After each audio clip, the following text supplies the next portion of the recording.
I do believe in biological evolution. इसलिए मैं कहता हूँ अगर शुरू में कोई शख्स आपसे पूछता है ना कि भाई एवोल्यूशन ठीक है कि गलत है, स्टूडेंट पूछता है भाई उसको ये ना कि गलत है, आप कहीं किस वाले एवोल्यूशन की बात कर रहे हैं। मैं एवोल्यूशन में मानता हूँ biological evolution is a fact, इसको तो कोई इनकार कर ही नहीं सकता।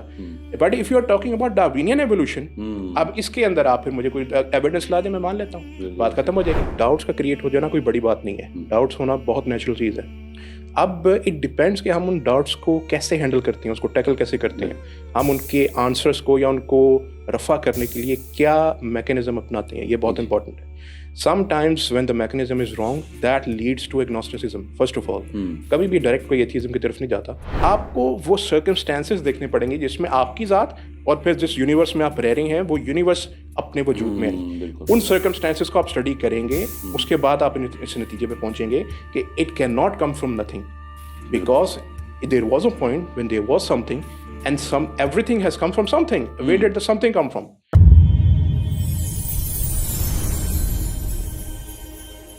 अस्सलाम वालेकुम रहमतुल्लाहि व बरकातुहू। Welcome to a brand new episode of हब्लुल्लाह।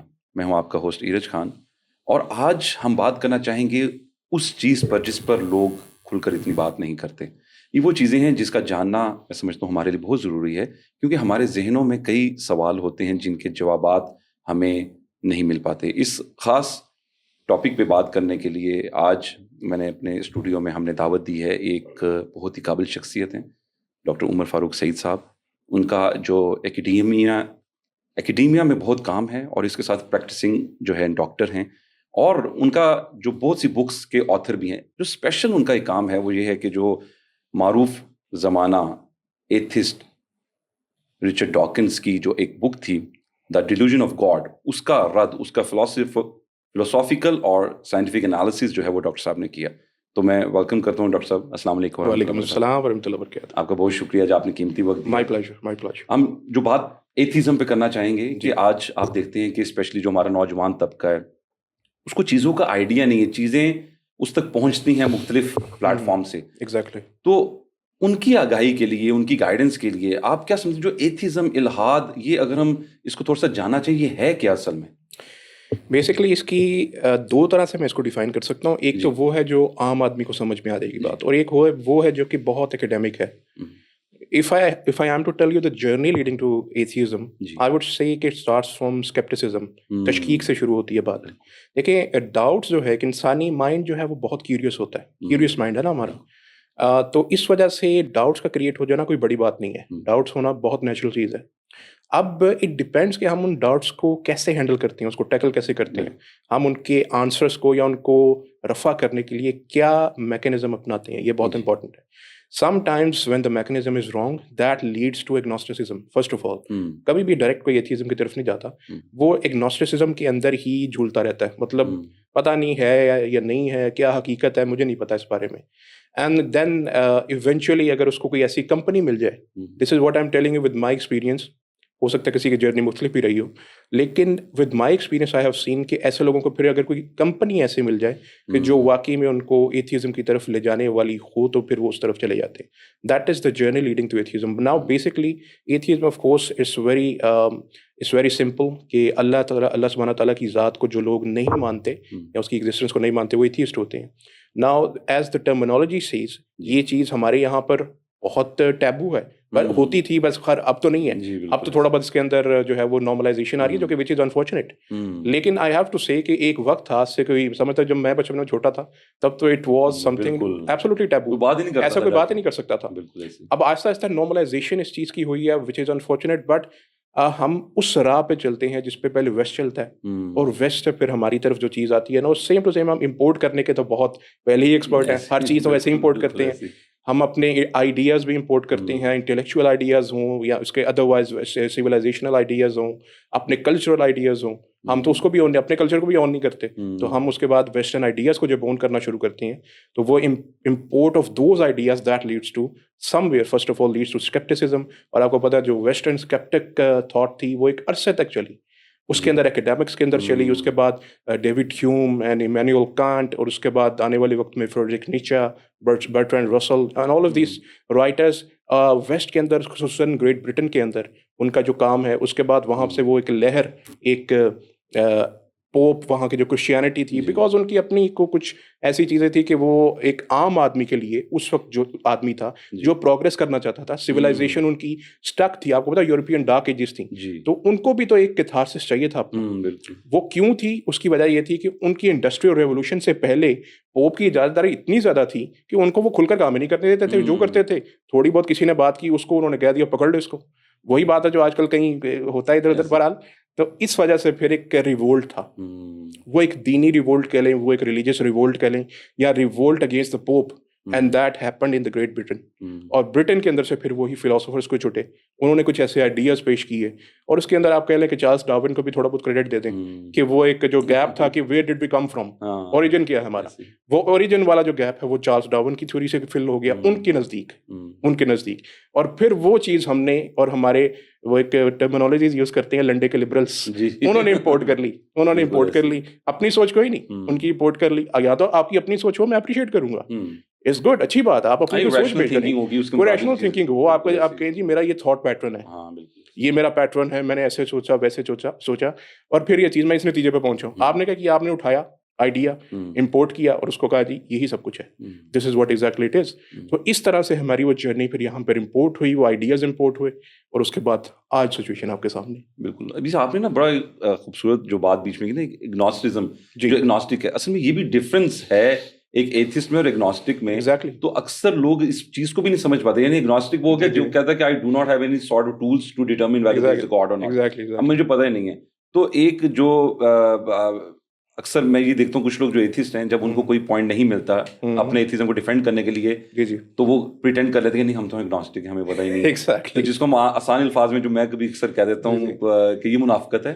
अगर आप समझते हैं तो आप एक, और इसमें ना एक जो इम्पॉर्टेंट पॉइंट मैं समझता हूँ जो आपने अभी जो जिक्र किया, जो खासतौर पर ग्रेट ब्रिटेन के लिहाज से, जो फिर एक जो डार्क एजेस, जो रेनेसांस और ये वो सारा था, तो क्या आपको लगता है कि वो जो मजहब से बेजारी थी, जो चर्च से दूरी थी, जो उनके ऊपर मामलात किए गए, आज का जो एक मुसलमान है, नौजवान है, मतलब ये थोड़ी सी बात हो जाएगी लेकिन समझने के लिए हमें करनी जरूर है, मैं समझता हूँ कि आज का वो नौजवान जो यूनिवर्सिटी में है, वो जो मौलवी साहब का एक कॉन्सेप्ट उसके जहन में बैठ गया है कि क्या हम उसको सिमिलैरिटी नजर आ रही है कि यार वहां पे भी वो बेजार हो गए थे, तो हमारा नौजवान भी तो नहीं कहीं मौलवी साहब के कॉन्सेप्ट से बेजार होकर दीन के खिलाफ चल पड़ा? आई थिंक डिटैचमेंट तो है। सबसे पहले मैं ये कहूँगा कि सिंपल वर्ड्स के अंदर there is a great gap of communication, there is detachment. आप अपने दीनी तबके या कह लें कि उन उलमा से अटैच तो अब नहीं है। अगर जिस तबके की बात आप कर रहे हैं जी, इस तबके के अंदर तो ये चीज़ है कि there is a huge gap, कि इतना गैप होने की वजह से ज़ाहिर है जब गैप्स होते हैं या लैक ऑफ कम्युनिकेशन होती है, आपको पता नहीं है वो किसी और दुनिया में रह रही है, आप किसी और दुनिया में रह रही हैं, तो नतीजा क्या निकलेगा? कि ये तो हो नहीं सकता कि आप एक ही नतीजे पर पहुंच जाए। ज़ाहिर है कि आप पोल्स अपार्ट होंगे, आपके आइडियाज पोल्स अपार्ट होंगे, यही एक बड़ी वजह है। And you have to say it is a somewhere has to do with the culture as well. Culture ये है कि हमारे यहाँ पे सोशल स्टेटस जो है उसके अंदर बहुत ये चीज़ें होती हैं कि एक यूनिवर्सिटी गोइंग जो लड़का है या एक लड़की है, और उनका और उसके बाद उनका जो सोशल स्टेटस है, कुछ लोगों का ऐसा होता है कि जहाँ पर ये जो लोग हैं इन तक इनकी रसाई ही नहीं होती, उलमा की, वाइजीन की, जो दाई हैं उनकी रसाई ही नहीं है। एक कुछ अल्हम्दुलिल्लाह ऐसे कुछ ऑर्गेनाइजेशंस अब हैं कम से कम कि जिनके हाँ वो एक उनको रीच मिल चुकी है उस तबके तक भी सोशल स्टेटस की। लेकिन जो एक कह लें कि middle class and lower middle class जो तबका है ना, it is I am just saying with my experience, इनके अंदर ये आइडियाज थोड़े कम हैं। जो थोड़ा सा सोशल स्टेटस में थोड़ा ऊपर है ना, upper, they are the people who like to follow what the west is following, and उसके अंदर से फिर वो आइडियाज थोड़े से उनके आते हैं और फिर वो गैप बनता है। ये जो आपने कि इंपोर्ट किया यानी कॉपी करने के चक्कर में उस तरफ निकल गए। देखिए, एक मैं ये चीज़ हमेशा कहता हूँ कि जब भी कोई चीज़ गलत माशरे में दाखिल होती है, for example drugs, for example all of these thing, सबसे पहले कौन यूज़ करता है? एलीट क्लास यूज़ करती है। गरीब बेचारा तो बाद में यूज़ करता है। वो तो सब एलीट जब कर चुके होते हैं, सब कुछ यूज़ कर चुके होते हैं, उसके बाद वो आहिस्ता आहिस्ता कहते हैं अच्छा ये भी होता है कुछ, फिर उनको पता चलता है। तो all of these things start from this elite. जब भी any kind of new drug coming, ice आ गई, ये वो चीजें आ गई, तो किसने सबसे पहले यूज की? The ultra rich, of course.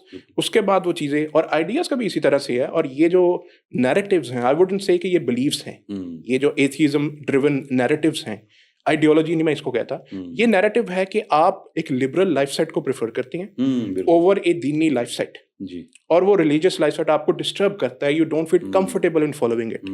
इसकी वजूहात वही है कि आपको उसके अंदर वो चार्म नजर नहीं आता, there is no charm any more, because आप एक ऐसी सोसाइटी में रह रहे होते हैं वेयर यू फील कि मुझे अब जरूरत नहीं है इन चीज़ों की, अब मैं इससे बहुत ऊपर आ चुका हूँ। बिल्कुल दीज आर द थिंग्स जिसके अंदर हमें बहुत बड़ा गैप फिल करने की ज़रूरत है। और उसके अंदर आई थिंक ये उलमा के अंदर भी एक मैं समझता हूँ जिम्मेदारी तो उनको हमेशा एहसास रहता है, लेकिन आई हैव टू से थोड़ा सा ज़्यादा एहसास कर लें तो फिर मेरा ख्याल है कि ये थोड़ा सा गैप ज़्यादा जल्दी कवर हो सकता है कि there is a certain need of urgency, I feel so. और उसमें यानी वो जो ऑडियंस उन्होंने देखनी है उसको भी कैसे कैप्चर करना है। अब जैसे एरिया हम जैसे कहते हैं लीड का, अच्छा वो उस एरिया में डिफरेंट चीज है। आई थिंक ये लैंग्वेज बड़ी इंपॉर्टेंट है, आप किस लैंग्वेज में बात कर रही हैं। बिल्कुल आप एक आम एक बंदे से वैसे जैसे बात करती हैं वैसे आप एक ऐसे यूनिवर्सिटी गोइंग बच्चे से बात नहीं कर सकते। उसके लिए आपको कुछ टर्मिनोलॉजी सीखनी पड़ती है, लैंग्वेज के अंदर आपको वैरायटी सीखनी पड़ती है। ये चीज़ें भी बहुत मैटर करती हैं। आई एम नॉट सेइंग कि ये नेसेसरी है, लेकिन somewhere it has become necessary. वो सेकुलर टर्म्स का पता हो, आपको पता होना चाहिए। आप कभी कभी ऐसा भी होता है एथीज्म के बारे में, अब आपने शुरू में जो पूछा था एक फैक्टर ये भी है जो मैंने नोट किया है, समटाइम्स जब कुछ ऐसा क्वेश्चन किसी बच्चे के ज़हन में आता है, कोई डाउट होता है, अब उस डाउट के बारे में पूछता है किसी स्कॉलर से, अब स्कॉलर को उसके बारे में नहीं पता, अब क्या होगा, दो चीजें होंगी, या स्कॉलर गलत बता देगा या वो कहेगा मुझे नहीं पता। दोनों सूरतें में होता ही है कि बच्चा जो है गलत बताने की सूरत में गूगल तो हर एक के हाथ में है, गूगल करेगा कहेगा नर्सरी ने मुझे गलत बता दिया, वो और मुतनफर हो जाएगा। और अगर नहीं पता तो वो कहेगा इसको तो पता ही कुछ नहीं, तो ये मैं क्या इसको फॉलो करूँ जिसको खुद नहीं कुछ पता। दोनों सूरतें बड़ी खतरनाक है। बिल्कुल। तो ये है कि आप किसी को बताएं, आप ये कह सकते हैं कि मुझे जरा 1-2 दिन का वक्त दें, मैं आपको बताता हूँ, या फिर ये हो सकता है गलत ना बताएं कम से कम। मैंने ऐसे केसेस देखे हैं, आप किसी को गलत बता देते हैं, गाइड कर देते हैं। फॉर एग्जाम्पल छोटा सा क्वेश्चन, इवोल्यूशन क्या है जी, इवोल्यूशन सही है कि गलत है? किसी बच्चे ने किसी से पूछा, स्कॉलर से पूछा, आम मीन्स आपके ख्याल में एक आम स्कॉलर जो कि एक मस्जिद के इमाम साहिब हैं, वो क्या जवाब देंगे? वो ये कहेंगे ना गलत, कुफर, गलत, ये क्या तुमने बात की है, गलत नहीं करने देंगे, नहीं करेंगे। अब इवोल्यूशन के बारे में गूगल पे सर्च करके देखें, कहेगा it is a fact, Google will tell it is a fact and 99.8% of scientists believe in evolution. Google से पूछें what is the percentage of the scientists that believe in evolution? 99.8%. अब इतना बड़ा number वो देखेगा, वो कहेगा ये कुछ और कह रही है, वो मुझे कुछ और बता रहे हैं, मैं किसको मानूं? आपको पता होगा ना, आप उसको बताएंगे भाई ये कैटेगराइजेशन है एवोल्यूशन की, एवोल्यूशन इस तरह से होता है। मैं नहीं कहता आप साइंस ही सीख लें, कम से कम आप ये तो कर लेना कि नो तो हो ना आपको। आप ये तो ना कहें कि वो फिर आपको क्या करेगा, रिडिक्यूल ही करेगा ना, रिडिक्यूल करेगा, शुरू कर देगा कि ये इसको तो पता ही नहीं है, तो मैं इसको क्या फॉलो करूंगा। So these are the things maybe which जो कि हमें थोड़ी सी बेहतर करने की जरूरत है। बिल्कुल। अच्छा, इसमें आप जरा ये बताइए कि ये जो क्या इसमें भी कोई लेवल्स होते हैं एथिस्ट के? जैसे हमारे मुसलमानों में कहते हैं अच्छा एक तो मुसलमान है, एक मोमिन है, अभी ईमान का लेवल और हो गया, तो एथिस्ट जो हैं उनमें भी कोई लेवल है कि अच्छा ये छोटा एथिस्ट है, इसका ये व्यू पॉइंट बड़ा है, तो ये कंफर्म्ड है? जैसे मैंने शुरू में बताया कि पहला तो स्केप्टिसिज्म है, ये जिसका बेसिक लेवल है, सबसे छोटा लेवल है। Doubts, skepticism, then agnosticism and then atheism. ये इसके कह लें बेसिक 4 स्टेप्स हैं। सबसे पहले जो तशकीक है या डाउट है, कोई ऐसा पैदा हो जाना कि कोई फर्ज करें इस्लाम के बारे में, कोई यही इवोल्यूशन की बात ही कर लें, ये है कि नहीं, ठीक है ना कि नहीं, सब कहते हैं ठीक है, तो इस्लाम कहता नहीं, अल्लाह ने तो आदम अलैहिस्सलाम को और हव्वा अलैहिस्सलाम को अपने हाथों से बनाया था, तो फिर हकीकत क्या है? हकीकत जानने के अंदर ये पहला डाउट क्रिएट हो गया। बिल्कुल। उसके बाद आपको आंसर मिला कि नहीं मिला, सही मिला, गलत मिला, आपका वो डाउट पक्का तो नहीं हो गया, पक्का हो गया तो आप स्केप्टिक बन गए। स्केप्टिक बनने के बाद अब आपको एक पूरी बात समझ आ चुकी है कि भाई अब मुझे नहीं पता, ये आप एग्नोस्टिक बन गया। आजकल जेन जी की जुबान में इसको 6-7 कहते हैं। 6-7 की टर्मिनोलॉजीज है, 6-7 होता है आजकल जेन जी की जुबान में। कुछ टर्मिनोलॉजी हमें जेन जी की भी सीखनी चाहिए, बिल्कुल ऐसी है, क्योंकि कुछ उनके जो पॉइंट्स है ना, जैसे रेड पिल बात करनी वैसी कुछ यूज तो करेंगे, हमें करनी पड़ेगी ना, ब्लू पिल, रेड पिल, ये भी जानना चाहिए हमें क्या होता है, 80-20 का भी पता होना चाहिए। तो 6-7 ये होता है कि is a state of confusion basically, कि ये 6-7 is a state of confusion कि आपको नहीं पता, you are not exactly sure कि व्हाट एग्जैक्टली। तो ये वो एग्नोस्टिसिज्म को मैं कहता हूँ 6-7 है, ये 6-7 जेन जी की जुबान में नहीं पता आपको। तो फिर एथिज्म है कि फिर हालांकि I do believe atheism is a big claim to claim that there exist no God. ये क्लेम करने के लिए आपके पास कॉन्क्रीट एविडेंस होना चाहिए, बिल्कुल ऐसे। लेकिन the people who follow that और क्लेम दैट और दे हैव एन आइडिया कि we have concluded that God doesn't exist, they have to come up with something concrete.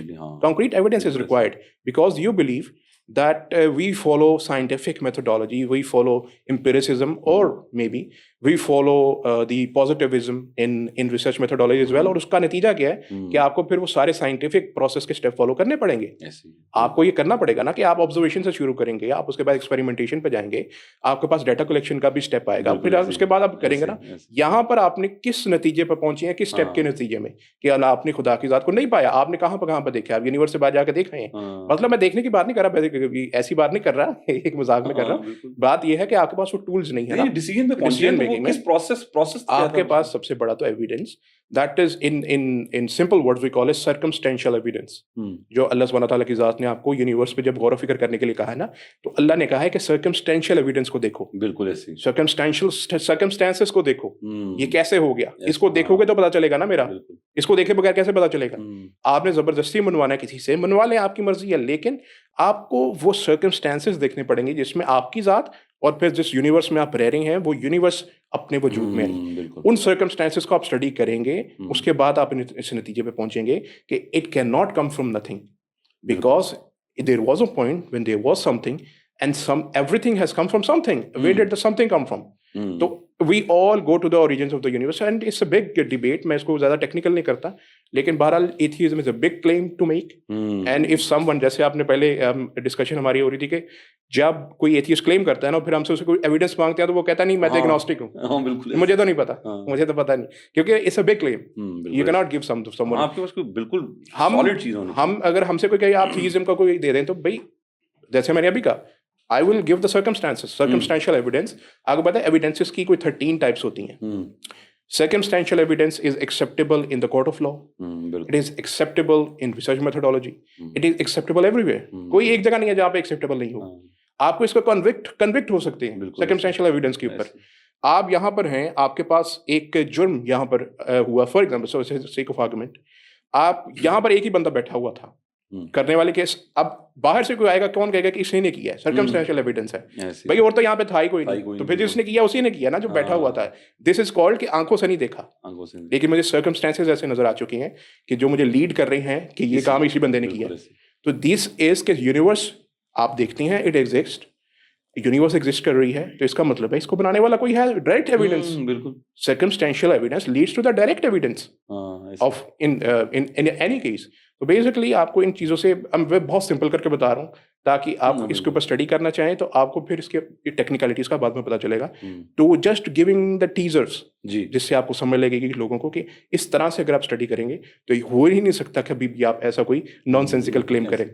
और इसमें ना जैसे भी आपने जैसे फरमाया था थोड़ी देर पहले कि जब वो देखते हैं कि अच्छा यार इतने लोग बिलीव करते हैं एवोल्यूशन पे, इतनी हाई परसेंटेज है, फिर लोग अक्सर, मैंने ये भी देखा, लोग ये कर रहे होते हैं कि अच्छा देखें कि जो बंदा नॉलेजेबल है, जिसने स्टडी किया है, इसका मतलब है वो, हम भी कहते हैं ना कि जो इल्म वाला है वो ना जानने वाला ना जानने वाले से बेहतर है। अल्लाह कह रहा है, हमें कुरान में बता रहा है। तो इसका मतलब जो जानने वाला है वो बेहतर है। वो कहते हैं अच्छा सर फिर एक बात बताएं कि ये जो इतने जानने वाले हैं, इतने स्कॉलर्स हैं, इतने साइंटिस्ट हैं, इतने फिलोसोफर्स हैं ऑल अराउंड द वर्ल्ड, वो कहते हैं चलें ठीक है मान लेते हैं, सारे नहीं, मेजॉरिटी तो उसमें एथिस्ट है। तो एक बंदा जो इतना पढ़ लिख कर एक खास नतीजे पर पहुंचा, वो डिनाई कर रहा है क्रिएटर का, तो आप कैसे कह रहे हैं कि जी क्रिएटर है? अच्छा, ये एक मिसकंसेप्शन है बहुत बड़ी कि ज़्यादातर जो साइंटिस्ट हैं वो एथिस्ट हैं। ऐसा नहीं है। जिनके बारे में मशहूर है वो भी एथिस्ट नहीं थे। फॉर एग्जांपल अल्बर्ट आइंस्टाइन के बारे में कहते हैं वो भी एथिस्ट नहीं था। उसके में क्लेम करते हैं एब्सोल्यूट नॉनसेंस है, नॉनसेंसिकल है। इवन बिल गेट्स के बारे में कहते हैं, उसके भी वो जो है वो बच्चे वगैरह वो कहते हैं मैं चर्च लेकर जाता हूँ, they are following it in whatever religion they are following. Atheist तो है ना, किसी को भी नहीं मानता। तो ये बात नहीं है कि हम किसी के, आइंस्टाइन जूइश था, ठीक है, जिस दिन मरने से पहले भी वो अपनी तैयारी कर रहा था स्पीच की, उसने जूइश उसमें करनी थी उनके किसी फंक्शन के अंदर। तो मतलब द पॉइंट इज कि मैंने एक थोड़ी सी मिसाल, एक रेफरेंस दे देता हूँ मैंने अपनी जो बुक है philosophical and scientific analysis of Richard Dawkins God delusion, उसके अंदर मैंने 30 साइंटिफिक साइंटिस्ट की लिस्ट दी है जिन्होंने इवोल्यूशन को बीइंग अ साइंटिस्ट डिनाई किया है। एंड उसके बाद मैंने 40 साइंटिस्ट ऐसे हैं, 40 नहीं सॉरी 50, जिनकी मैंने लिस्ट उसके अंदर दी हुई है, who believe in God, who believed in God being scientist. Just थोड़ा सा टीजर के तौर पे है, तो बहुत बड़ी लिस्ट है, तो बहुत बड़ी लिस्ट है, लेकिन मैंने सिर्फ एक उसके तौर पे दिया। दे आर नॉट ये कि टॉम डिक एंड हैरी को उठा लिए, they are well renowned scientist. और आज के दौर के अंदर भी अगर आप देखना चाहें, आप देखें एक डिस्कवरी इंस्टीट्यूट है यूएसए के अंदर, उसकी बाकायदा ही जो उसको बनाया ही गया है, स्टीफन सी मेयर हैं उनके बहुत बड़े स्कॉलर हैं। इसके अलावा उसके अंदर डॉक्टर गुंटर बैचले भी थे जो कि passed away this January, the last January sorry. तो ये कुछ ऐसे बड़े नाम हैं उनके अंदर जो पाए जाते हैं। स्टीफन सी मेयर माशाल्लाह बहुत अच्छा करके आए थे पॉडकास्ट पियर्स मॉर्गन के साथ भी, उसके ऊपर भी उन्होंने God evidences of God existence के ऊपर उन्होंने किया था। उनकी एक बुक है the return of God hypothesis, बहुत आला बुक है, and he is a scientist, he is that kind of. अच्छा, जिन साइंटिस्ट की बहरहाल आप बात करती हैं, अब तो एप्स्टीन फाइल्स भी आ चुकी हैं। मेरा मतलब है कि लॉरेंस क्राउस का आपको पता होगा, बहुत फेमस साइंटिस्ट है, उसके एडिटोरियल्स वगैरह साइंटिफिक अमेरिकन के अंदर भी पब्लिश होती हैं, इस लेवल का वो साइंटिस्ट है।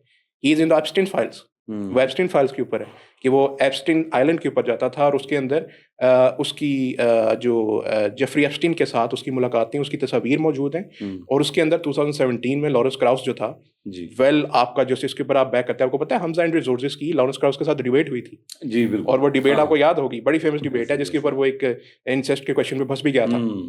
तो लॉरेंस क्राउस जो था 2017 के अंदर वो सेक्सुअल एक जो थी कंट्रोवर्सी, उसके अंदर वो भी था, उसके ऊपर कन्विक्ट भी हुआ था। अच्छा, जी हाँ। तो ये है जिनके ऊपर आप लोग कह रहे हैं कि आप बिलीव करें, ये वो लोग हैं जिनको आप कह रहे हैं इनको फॉलो करेंगे, उनकी मोरालिटी है। They are found in the Epstein island and this and that. तो मतलब पॉइंट है कि और भी साइंटिस्ट हैं। एप्स्टीन फाइल्स को जरा आप चेक करें, अब तो वो जमाना आ चुका है कि आपको इनको पता भी चल जाएगा कि ये लोग कौन है। उसको जाके चेक करें, उसमें आपको साइंटिस्ट कौन कौन सा मिलता है जिसको आप पीछे फॉलो करते हैं। तो basically they are following an agenda. I do not say and I do not claim कि सब के सब यही है कि वो एजेंडा फॉलो कर रहे हैं, but a research most of the times is funded by an agenda. You have to say आपको फंडिंग कैसे मिलेगी, किस बुनियाद पे। जिस इंस्टीट्यूट से आपको फंडिंग मिल रही है, फॉर एग्जांपल आपको मिलिंडा एंड गेट फाउंडेशन से फंडिंग मिलती है, क्या आप उनकी आइडियोलॉजी के खिलाफ कोई रिसर्च कर सकते हैं? बिल्कुल भी नहीं, फंडिंग नहीं मिलेगी। ऐसे आपको फंडिंग उसी बात पे मिलेगी ना कि जो अगर उनकी आप आइडियोलॉजी को आप फॉलो करेंगे, तो आपको जो ग्रांट्स मिलती हैं जिनके नतीजे में आप जो रिसर्चेस करती हैं, तो जाहिर बात है कि आपको उसको फॉलो करना पड़ेगा। तो मैं ये नहीं कहता कि उनकी एक मैल इंटेंशन होती है जो साइंटिस्ट उसके ऊपर कोई रिसर्च करता है, but mostly the people who talk about God and all of these things, they are following an agenda because that has been pushed through them. बिल्कुल ऐसा। I do not say all of them, but most of them. इसके अंदर बहुत सी मिसालें आपके पास मौजूद हैं। आप जिन लोगों को करें, मैं ये कहता हूँ कि इसी साइंटिफिक अमेरिकन में जिसमें लॉरेंस क्राउस लिखते थे, इसके अंदर आर्टिकल्स छपते रहे हैं कि भाई जिस फॉसिल रिकॉर्ड की बुनियाद पर आप कहती हैं एवोल्यूशन इज अ फैक्ट, उस तक रिसाई ही नहीं किसी को है। मैं अगर किसी को आज एप्लीकेशन ले दूंगा कि जी मुझे रिसाई दे दे, मैंने चेक करना, तो नहीं मिलेगी। वो कहते हैं बड़े साइंटिस्ट को वहां पे रिसाई नहीं मिलती, तो हम आपकी बात पे यकीन कैसे करें। तो these are some of the points. मैं सिर्फ एक वही again all of these things are teasers. You have to go research. You have to go and research yourself. Deep research करना आपका काम है। आपने देखना कि भाई ये कौन कौन सा साइंटिस्ट है, किस किस इंस्टीट्यूट से इसकी फंडिंग है और इस इंस्टीट्यूट की आइडियोलॉजीज क्या है, ये तो आपको देखना है। यानी अगर आप तशकीक में है तो इस तरफ तशकीक क्यों नहीं है आपको क्यों नहीं तशकीक है इस तरफ क्यों नहीं? जिन चीजों को आप फॉलो कर रहे हैं ब्लाइंडली, उन लोगों के अपने कैरेक्टर्स के हैं, बिल्कुल उनके अपने कैरेक्टर्स को भी आप देखें कि वो क्या करती हैं। तो द पॉइंट इज कि all of this things takes us to one point कि ये जो agendas and these ideologies, these narratives, you have to find out a way through them in order to find the truth आपको ऐसे नहीं मिलेगा, उसके लिए आपको तो खुद ही करनी पड़ेगी। और उसके आपको ये सिर्फ मैंने जो पॉइंट्स बताए हैं, इनको आप देखेंगे तो आपको इंशाल्लाह उम्मीद है कि खुद ही मिल जाएगा। तो इसमें ना डॉक्टर साहब, ये जो जैसे एवोल्यूशन थ्योरी की अभी हम बात कर रहे थे, तो अक्सर जो एथिस्ट हैं या जो मॉडर्न एथिस्ट आप कह लीजिए, या मैंने देखा जो स्पेशली जो पाकिस्तान में भी अगर कुछ लोगों का इस तरफ इंक्लिनेशन है, तो वो एवोल्यूशन थ्योरी के बड़े मदा होते हैं। यानी बाकी चीज को, चाहे मैंने देखा है, थोड़ा सा आपकी राय इसके ऊपर जरूर मैं चाहूंगा कि वो किसी और चीज को शायद इतना सपोर्ट ना करें, लेकिन जब एवोल्यूशन थ्योरी की बात आती है ना, तो हर चीज को आगे उसको रख देते हैं। आई वुड से कि इसमें कुछ क्योंकि there is a certain difference of opinion among scholars as well. कुछ ऐसी चीज़ें होती हैं जिनमें जब स्कॉलर्स का एक डिफरेंस ऑफ ओपिनियन आ जाता है ना, तो फिर लोग जो होते हैं ना, आम लोग, वो भी तशकीक का शिकार हो जाती हैं। उनको भी कन्फ्यूजन हो जाती है, पता नहीं यार किसकी बात सही है, किसकी सही है, किसकी गलत है। अब इवोल्यूशन के ऊपर भी कम से कम तीन नैरेटिव्स, मेटा नैरेटिव्स मौजूद हैं। एक को कहते हैं एडमिक एक्सेप्शनलिज्म, कि आदम अलैहिस्सलाम के अलावा बाकी सब is the product of evolution. क्यों आदम अलैहिस्सलाम को? क्योंकि अल्लाह ने कहा था जी, इसलिए। एक तो ये है। एक है ह्यूमन एक्सेप्शनलिज्म, सेकंड पॉइंट। ये आपको अपनी इस्लामिक थियोलॉजी का बता दें। वो ये है कि सिर्फ इंसान अल्लाह ताला ने बनाया और बाकी सब जो लोग हैं वो जो is a product of evolution. फिर थर्ड इसकी जो नैरेटिव पाया जाता है वो है नो एक्सेप्शन, नो एक्सेप्शन है कि सभी एवोल्यूशन का है। ये तीनों के तीनों narratives are present in Islam, in Islamic scholar, not Islam but Islamic scholars के यहाँ ये तीनों पाए जाते हैं। इसके अब प्रोपोनेंट्स कौन है? एक डॉक्टर शोएब बिन मलिक साहब हैं, मेरे बड़े अच्छे दोस्त हैं, इस वक्त तो यूनिवर्सिटी ऑफ ग्लासगो के अंदर इस्लामिक स्टडीज़ के प्रोफेसर भी हैं। उनकी एक बड़ी अच्छी बुक है इस्लाम एंड एवोल्यूशन। मुझे ये फील होता है, हालांकि वो क्लेम नहीं करते, कि वो एडमिक एक्सेप्शनलिज्म में मानते हैं। अच्छा, जब इतना बड़ा कुछ लेवल का स्कॉलर इस नैरेटिव को मानेगा तो फिर मेरा ख्याल है कि फिर जो फॉलोअर्स होते हैं आम students, specially university going students, उनके लिए फिर चीज़ें मुश्किल हो जाती हैं। तो I am not blaming someone कि आपकी वजह से ये सब कुछ है, ऐसा नहीं है। हर एक को अकल है, हर एक के पास अकल है। लेकिन अगर आप एकेडमिक वर्ल्ड में पूछेंगे तो उसकी वजह ये है कि उसके अंदर क्योंकि डिफरेंस ऑफ ओपिनियन है कि पता नहीं, देखिए वो यही कहते हैं ना भाई, ठीक है अगर इवोल्यूशन भी है तो क्या है, इससे अल्लाह का इनकार थोड़ी होता है। अब ठीक है कोई बात नहीं, इससे इवोल्यूशन में मानने से खुदा का इनकार लाजिम थोड़ी आता है। इवोल्यूशन से है ना, तो अल्लाह ने वो हुक्म दिया तो बन गए सब। अल्लाह ने ये ड्राइव कर दिया, अल्लाह ने हुक्म दे दिया कि भाई इस तरह से बनेगा सब कुछ, इवोल्यूशन से हो गया, तो उससे अल्लाह की जात का इनकार तो लाजिम नहीं आता। ये वो लोग हैं जो क्लेम करते हैं। बाकी दीगर लोगों का जो एक नैरेटिव है, देयर इज नो। हाँ, ये चीज़ ज़रूर है, अगर आप मुझसे पूछना चाहेंगे कि मैंने क्या जी आपकी इसके बारे में, मैं अपनी बुक में थोड़ी सी मैंने इसके अंदर एक डिफरेंशिएशन कर दी है। वो ये कि देखें, डार्विनियन एवोल्यूशन में और बायोलॉजिकल एवोल्यूशन में फ़र्क है मेरे नज़दीक। बायोलॉजिकल एवोल्यूशन ये है कि आम जुबान में इवोल्यूशन को अगर मैं डिफाइन करना चाहूँगा तो इवोल्यूशन बेसिकली म्यूटेशन को कहते हैं जी। म्यूटेशन यानी कि एक ऑर्गेनिज्म में और उसकी ऑफस्प्रिंग के अंदर जाकर कुछ ना कुछ चीज़ तब्दील हो जाती है। वो जो तब्दीली है इसको कहते हैं म्यूटेशन, और इस प्रोसेस को कहते हैं एवोल्यूशन।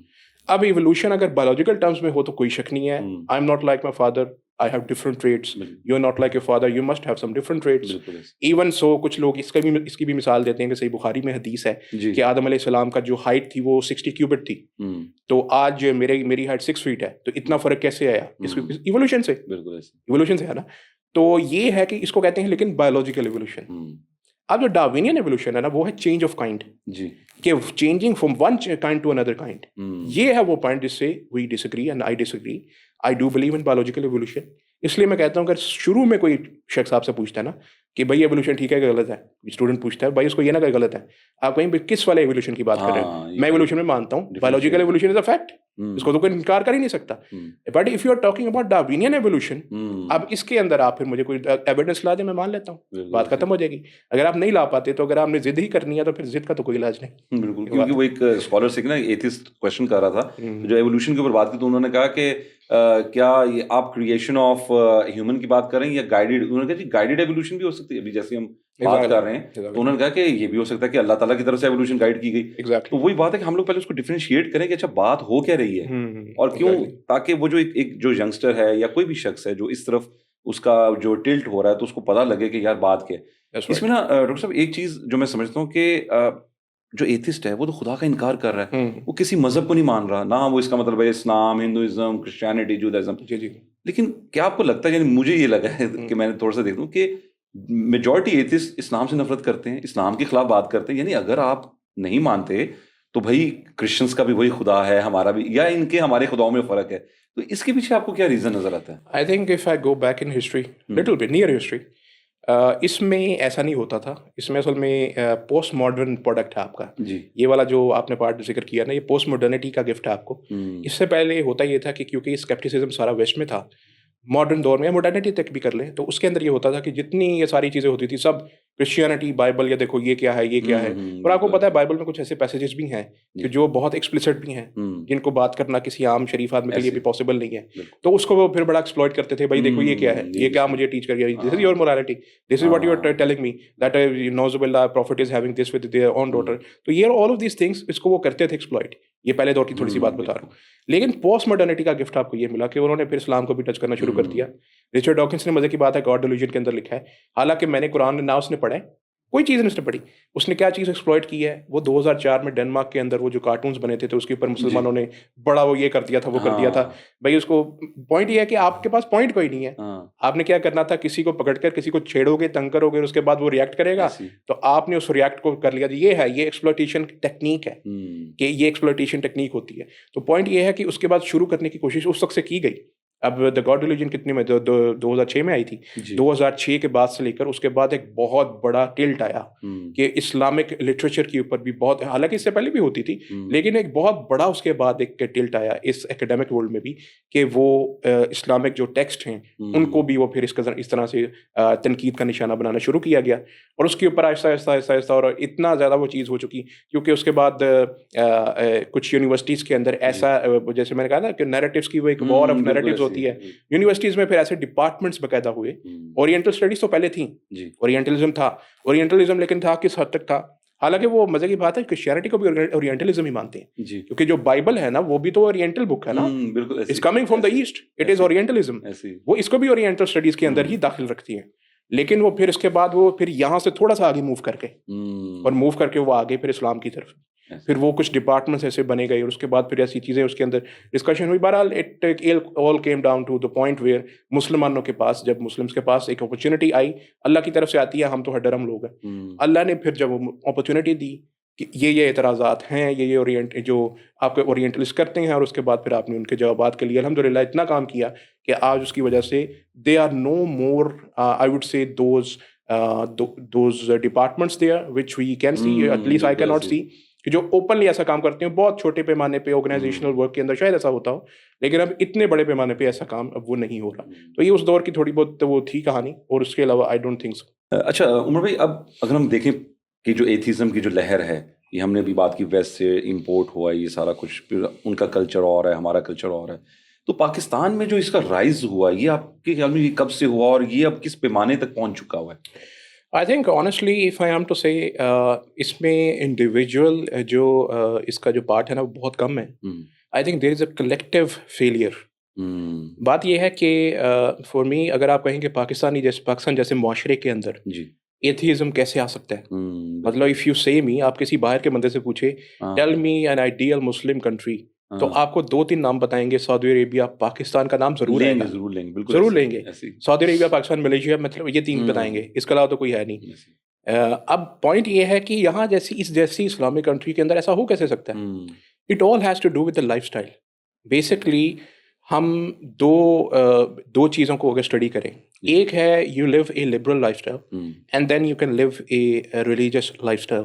प्रॉब्लम इस कि जब आप देखें दीन इस्लाम को क्यों सिर्फ एक it's not a amalgam of just some practices, it's not, it is a दीन, इट्स नॉट अ रिलीजन। दीन मतलब it will go and extend everywhere in your life, ये हर जगह अप्लाई होगा, आपकी इंडिविजुअल प्लस कलेक्टिव लाइफ में apply होगा, आपके पॉलिटिक्स में, हर जगह पे जाएगा।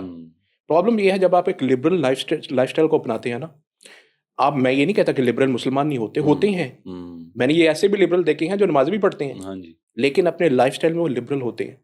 मतलब जब वो बाहर अपने लोगों से डीलिंग कर रहे हैं तो उनके दूर दूर तक आपको इस्लाम नजर नहीं आएगा, लेकिन वो नमाज पढ़ लेंगे, जुम्मा भी पढ़ रहे होते हैं, हर चीज़ हो रही होती है। पॉइंट है कि जब आप एक ऐसे लाइफस्टाइल को फॉलो करते हैं ना जिसमें आप अपने लिए खुद ब खुद अपने लिए मुश्किल बनाती है दीन को फॉलो करना, तो फिर आपके लिए वो वाकई में मुश्किल हो जाता है। आप पूरा दिन आपने गुजारा एक लिबरल वे ऑफ लाइफ की तरह से, मतलब आप दोस्तों में गए, सिगरेट पी, आपने हर चीज़ की, आपने जो है वो डीलिंग की, तो उसके अंदर इस्लाम दीन का कोई दूर तक तो तल्लुक नहीं था। और उसके बाद आप you talked with the opposite gender in the ways which are not permitted. आखिर में आप घर आए, now it's time to pray, आपको आउटडेटेड फील होगी ये चीज़, आपको फीलिंग नहीं आएगी। आप क्या करेंगे, यार ये क्या मैं सॉरी टू से दकियानुसी की प्रैक्टिस कर रहा हूँ, ये क्या है? मतलब आपने खुद अपने लिए मुश्किल बनानी बात कि मैं तो इतनी अप टू डेट लाइफ जी रहा था, ये क्या है, ये तो it doesn't resonate from with me anymore, ये रेजोनेट ही नहीं कर रही अब तो। आहिस्ता आहिस्ता आप खुद को एलिनेटेड फील करेंगे। सेकंड पार्ट इसका, आपकी जो कंपनी है, man is known by the company he keeps. अब आपकी कंपनी है, अच्छे लोगों की है, नमाज का टाइम होने का, चलो उठो नमाज पढ़े। अब आपकी जो कंपनी है उसके अंदर लोग ही ऐसे हैं जिन्होंने दूर दूर तक नमाज सुनी कभी नहीं। आपकी वो कंपनी भी आपको इस तरह फिर ले जाती है कि आहिस्ता आहिस्ता आप दूर होना शुरू हो जाते हैं, आपका लाइफस्टाइल आपको मजबूर करता है। तो that is why Islam also extends in your lifestyle. Your lifestyle has to be religious. It has to be Islamic as well as your personal life. You cannot say कि liberal असल में ये thought है ना वो यही है ही ये कि आपका जो personal life है वो अलग है, प्रोफेशनल लाइफ अलग है, अलग है। सोसाइटी की लाइफ अलग है। जो आप करते हैं आपको हम रोकते नहीं है, वो यही कहते हैं ना, ठीक है आप करें प्रैक्टिस, रोजा रखें। किसी ने आपको कहा है कि आप रोजा ना रखें? किसी लिबरल ने कभी नहीं कहा, कहता रखो अच्छी बात है, हाँ, नमाज़ें पढ़ो, जाओ मस्जिद पढ़ो, जाओ, कोई ठीक है। मसला नहीं, कोई हाँ। मसला नहीं। मसला कब होगा कि आप जाके सोसाइटी में जब बात करेंगे ना कि ये है इस्लाम तो ये कहता है, अब मसला होगा, प्रॉब्लम अब होगी। तो ये असल में प्रॉब्लम है कि आपको ना सिर्फ अपने लिए इजी करना है काम, अपने लिए आसान करना है। अगर कोई सुन रहा है और वाकई सिंसेयर है, उसको वाकई ज़िंदगी में मुश्किल हो रही है इन चीज़ों से रेजोनेट करने में, आप अपने लिए आसानी पैदा करें। You start living an Islamic lifestyle. Why try तो करें, आपको जितना सुकून मिलेगा आप अंदाजा नहीं कर सकते। अभी तो आप कियोटिक लाइफ गुजार रहे हैं ना, ये 10 साल, अगर आप एक 20-25 साल के 30 साल के नौजवान है, 10 साल गुजरने दें, फिर देखें आप साइकोलॉजिस्ट के पास बैठे होंगे कि नहीं। खैर साइकोलॉजिस्ट पे आपने कोई क्वेश्चन करना हो तो वो भी बताइएगा, बड़ा अहम पॉइंट है। लेकिन मेरे नज़दीक वजूहात atheism, rise of atheism in Pakistan, although इतना नहीं है जितना कुछ लोग बताते हैं, लेकिन है ज़रूर। लोगों में तशकीक ज़्यादा है। मैं ये नहीं कहूँगा कि कोई कट्टर टाइप एथियस्ट लोग यहाँ पे होंगे, लेकिन बहुत तशकीक स्केप्टिक लोग ज़रूर होंगे। और उसकी एक बड़ी वजह ये है कि एक लाइफस्टाइल जो अपना लिया जाता है ना अपनी ज़िंदगी के अंदर, वो आपके लिए दीन फॉलो करना ही मुश्किल बना देता है। जब आप वो मुश्किल हो जाएगा तो फिर क्या खाक फॉलो करेंगे उसको? अपने लिए आप ईजीनेस पैदा करें, अपनी कंपनी को अच्छा करें, अपने लाइफस्टाइल के अंदर हर एक जगह के ऊपर, घर में है तो घर में इस्लाम प्रैक्टिस करें, बाहर जा रहे हैं तो बाहर भी करें। बाहर भी करेंगे तो आपको एहसास होगा कि भाई हर जगह पर मेरे साथ चल रहा है, दीन हर जगह पे चल रहा है, ठीक है, आप मेरे लिए काम आसान हो गया। तो that is how you will be able to tackle this. और उसमें जैसे वो आपने बताया ना कि आप रोज़ा रखने से कोई मना नहीं करेगा, ये करने से नहीं, तो ये बाहर जब हम जाते हैं यूके में, कुछ अरसा जो मेरी ज़िंदगी गुजरा, मैंने ये देखा कि वो भी मस्जिद आपने बनानी है, ठीक है, आप हमारे रूल्स रेगुलेशन फॉलो पूरे करो, मस्जिद बना लो, आप रमज़ान रखना चाहते हो रोज़े रखो, चाय करवाते हैं, हर चीज़ करो, लेकिन अच्छा नहीं, लेकिन आवाज़ बाहर नहीं आनी चाहिए, आपने दीन को नाफिज नहीं करना। अब ये जो नाफिज, इसी टर्म को अगर हम लेके अपनी जिंदगियों पे नाफिज नहीं करना, और आप इसी को ले, तो इसके पीछे जैसे हमारे जो लोग हैं, और इसको हम ये भी कह सकते हैं, जैसे अभी आपने कहा कि एक बहुत बड़ी तादाद नहीं, लेकिन लोग जा रहे हैं, और कई ऐसे भी हैं जो कि लिबरल हैं, सेकुलर हैं, प्रॉपर एथिस्ट नहीं है, बट इनडायरेक्टली वो एथिज्म को फॉलो कर रहे हैं, जैसे उनका लाइफस्टाइल है, ठीक है, उनके नजदीक अल्लाह की इंपॉर्टेंस नहीं। तो इसके पीछे आपके ख्याल में जो साइकोलॉजिकल फैक्टर्स क्या इंपॉर्टेंस रखते हैं, क्या मतलब उनकी क्या, क्योंकि अक्सर हम ये वाला इम्पैक्ट जो है ना, ये हम बिल्कुल डिनाई कर देते हैं कि नहीं नहीं यार कोई नहीं। तो आपके नजदीक साइकोलॉजिकल फैक्टर्स कितने इंपॉर्टेंट है? आई थिंक इसमें एक तो मैंने जब बताया ना कि लाइफस्टाइल आपको मजबूर कर देता है, एक तो ये फैक्टर है, ये फैक्टर थोड़ा सा ज्यादा है जब आपको लाइफस्टाइल मजबूर करता है आपका। दूसरा, आपको घर में भी दीनी माहौल ना मिला हो, यहाँ तक कि उसके अंदर भी एक बड़ा हिस्सा आपको हो जाता है। कभी कभी बहुत ज़्यादा सख्ती भी एजिटेट कर देती है। बहरहाल एक लंबा हो जाएगा, लेकिन आपने इमोशनल चूँकि एक साइड पूछी है, तो इमोशनल साइड में भी इसमें शक नहीं है कि एक ट्रॉमेटिक जिसका पास्ट हो जिस शख्स का, उसको चीज़ें समझने के अंदर रैशनली समझने में मुश्किल हो जाती है। वो इमोशनल डिसीजन ज्यादा लेता है और रैशनल डिसीजन कम लेता है, या उसकी कैपेसिटी ही कम हो जाती है। अब मैंने आपको बताता हूँ, एक एथियस्ट मेरे पास पहुंचे, उन्होंने मुझसे कहा कि मैंने उनसे पूछा भी क्या वजह है, आप क्यों कहते हैं कि मैं एथियस्ट हूँ? हालांकि मैंने उनसे पूछा भी क्या दलील है, कहता दलील कोई नहीं, लेकिन मैं हूँ, मैं नहीं मानता। पूछा तो मैंने कहा क्या वजह है, क्यों? कहते हैं जी 3 चीज़ें हैं। देखें ज़िंदगी में मैंने क्या है, दीन आपको या आपको इस्लाम या क्या क्या कहता है ना, आपको ये कहता है ना कि आप अल्लाह से मांगें, अल्लाह आपको देगा, यही है ना? मैंने कहा हाँ जी ऐसे ही है। अब कहता है मैंने ज़िंदगी में दुआ की, बचपन से मेरे अच्छे ग्रेड्स आए, नहीं आए, बड़ा हुआ लड़की मांगी, नहीं मिली, उसके बाद और वक्त गुजरा, जॉब मांगी, नहीं मिली, तो मुझे दीन ने क्या फ़ायदा दिया? बेसिक, बहुत बेसिक सवाल उसने किया। अब ये है आइडियोलॉजी कि प्रेयर, दुआ को समझने की, कि दुआ आपके लिए क्या एक मैजिक वॉन्ड है, वो मैजिक वॉन्ड जो कि वो चलता है हैरी पॉटर के अंदर, वो वाली कोई चीज़ है जो आप कहेंगे वो पूरी हो जाएगी आपकी। दुआ का कंसेप्ट भी समझना चाहिए ना। ये एक इमोशनल साइड आपकी ज़िंदगी में, डायरेक्ट ताल्लुक अल्लाह का आपके साथ, आपका अल्लाह के साथ, ये सिर्फ आप तक ही रहेगा, किसी और तक नहीं। तो बात यह है कि ये वो चीज़ें हैं कि हमें दुआ का कॉन्सेप्ट भी समझना है कि अल्लाह से आप अल्लाह के बंदे हैं कि वो आपका बंदा है। आपने जैसे कहना वैसे हो जाएगा, या जिसने जैसे उसने कहना वैसे ही हो जाएगा। तो पॉइंट ये है कि उसने आपको एक ज़िंदगी के अंदर एक ट्रायल और टेस्ट के लिए भेजा है, जिसको आपने पास करना है उस टेस्ट को, और आखिर में आपको उसका अजर मिल जाएगा। दुनिया के अंदर इसमें कोई शक नहीं है कि उसने कहा है या दुआ हुवल इबादत, दुआ ही इबादत है, ये उसकी इबादत है। मतलब आप ये चीज़ इकरार कर रहे हैं कि मेरे लिए एक सुप्रीम बीइंग है जो कि मेरे हालात से वाकिफ़ है, मैं उससे मांगता हूँ अल्लाह मेरे ऊपर रहम कर, वो रहम करता है, लेकिन उसके तरीके मुख्तलिफ हैं। दुआ की कबूलियत के 3 तरीके हदीस में आते हैं। बिल्कुल ऐसे। या वैसे ही कबूल हो जाएगी, या आपकी कोई मुसीबत टल जाएगी, या आखिरत के लिए महफूज हो जाएगी। बिल्कुल ऐसे। अब इन तीनों चीजों में अगर आपकी फर्ज करें पहली शक्ल पूरी नहीं हुई तो आपको दूसरी 2 शक्लें मिल जाएंगी ना, उसमें से कोई ना कोई मिल जाएगी। हाउ वुड यू नो कि आपकी कोई मुसीबत नहीं टली? हाउ वुड यू नो कि आखिरत के लिए आपके लिए सेव ना होगी? एक हदीस में तो ये भी आता है कि अगर इंसान को पता चल जाए कि आखिरत में ये जो दुआ है उसका इतना बड़ा अजर आखिरत में उसको मिलना है जो उसकी दुनिया पे कबूल नहीं हुई होगी, तो वो आखिरत पे हसरत करेगा, काश दुनिया में मेरी कोई दुआ कबूल हुई ही ना होती, अगर मुझे पता होता कि उसका आखिरत पे इतना बड़ा मुझे अजर मिल जाना है। तो ये वो चीज़ें हैं कि आपको दुआ का कॉन्सेप्ट ये बहुत सिंपली बताता है कि आपको इसको एक मैजिक नहीं समझना, although sometimes it can work like a magic, लेकिन वो बहुत रेयर केसेस होती हैं जिसमें अल्लाह की ज़ात ने वाकई आपके लिए उस दुआ के जरिए से कोई चीज़ रखी होती है। आपको तो अपना भला भी नहीं पता, मेरी भलाई और बुराई किसमें है। आप समझ रहे हैं कि भाई मैंने वो चीज़ मांगी, आपने दुआ मांगी कि मेरे अच्छे ग्रेड्स आते हैं, क्या पता आपकी गर्दन में सरिया आ जाता, आपके अच्छे ग्रेड्स आते, आपको नहीं पता था ना, अल्लाह को आपको फ्यूचर पता था कि अगर आपके अच्छे ग्रेड्स आते तो क्या आपको वो प्राउड ना हो जाते ज्यादा, आपका जो क्या बुरा एक एटीट्यूड आप में आ सकता, कोई चीज़ हो सकती है। मैं वैसे ही एक बात कर रहा हूँ, लड़की मांगी आपने अल्लाह से, नहीं मिली आपको, क्या पता आपके लिए अच्छी ना होती वो, क्या पता वो आपकी जिंदगी अजाब बना देती, आपको तो नहीं पता, अल्लाह को पता था। उसने किसी वजह से कबूल नहीं की आपकी दुआ। आपको कोई जॉब नहीं मिली तो भाई आप जा रहे हो जॉब पे, आपका एक्सीडेंट उस रास्ते में हो जाए ना, कोई चीज़ हो सकती है, आपको वहाँ पे वर्क एनवायरनमेंट अच्छा ना मिलता, आपके बॉस आपको तंग कर देता, आप उसके बाद सुसाइड तक पहुंच जाते, कुछ भी हो सकता था। इंस्टेंट प्लेयर की तरफ जाते, फौरन हमें मुझे, मैं जो समझ रहा हूँ मेरे लिए ये है, मुझे बस वो मिलना चाहिए, ऐसा नहीं है भाई। आपको ये है कि अल्लाह की ज़ात आपकी और उसकी इंटेलिजेंस का मुकाबला है। आप अपनी इंटेलिजेंस से क्या, हाँ आप उससे खैर मांगे, उससे आप खैर मांगे कि अल्लाह की ज़ात मुझे खैर अता कर, मुझे तो अपना अच्छाई बुराई का नहीं पता, तुझे तो पता है ना, तो मुझे खैर अता कर जिस भी मामले के अंदर है। तो इसलिए जो चीज़ है, तो ये कॉन्सेप्ट अगर हम समझेंगे, कुछ चीज़ें जो इमोशनल साइड आपकी वो बहुत सेटल डाउन हो जाएगी मेरे नज़दीक। बाकी एक ये भी फैक्टर है कि एक ट्रोमेटिक किसी का अगर चाइल्डहुड या कोई ट्रोमेटिक पास रहा हो जिसमें उसको कुछ इश्यूज आए हों ऐसे कि जिससे उसका रिकवर करना कभी कभी मुश्किल हो जाता है, तो उसकी जो रैशनल, जैसे मैंने कहा ना कि उसकी जो कैपेसिटीज़ हैं वो थोड़ी सी ज़ायल हो जाती हैं, वो फिर रैशनल डिसीजन करने के काबिल बंदा रहता नहीं। तो इसलिए आई थिंक इसमें कोई हर्ज नहीं है कि बहुत अच्छे साइकोलॉजिस्ट हैं, उनसे रब्ता किया जाए, या बहुत ऐसे स्कॉलर्स हैं, या बहुत आपका ऐसा दोस्त भी कोई हो सकता है जिससे आप बात करके सिंसियर हो, सही ये बात ना हो के बाद में, तो उनसे आप बात करें, लोगों से reach out people, reach them out and ask that what's wrong with me. And इसमें कोई शर्म की बात नहीं है कि अगर आप इस चीज़ का इजहार करें कि कुछ ना कुछ गड़बड़ है मेरे साथ, उसके लिए अगर आप कोई मेडिकेशन लेना चाहें तो ले लें, कोई हर्ज नहीं है। आप साइकोलॉजिस्ट से बात करना चाहें तो कर लें, कोई हर्ज नहीं है। लेकिन at the end of the day आपकी किसी ज़िंदगी की मुश्किल के नतीजे में ये आप कह दें कि जी इसका मतलब ये है कि खुदा नहीं है, भाई ये कहाँ पर लिखा हुआ है?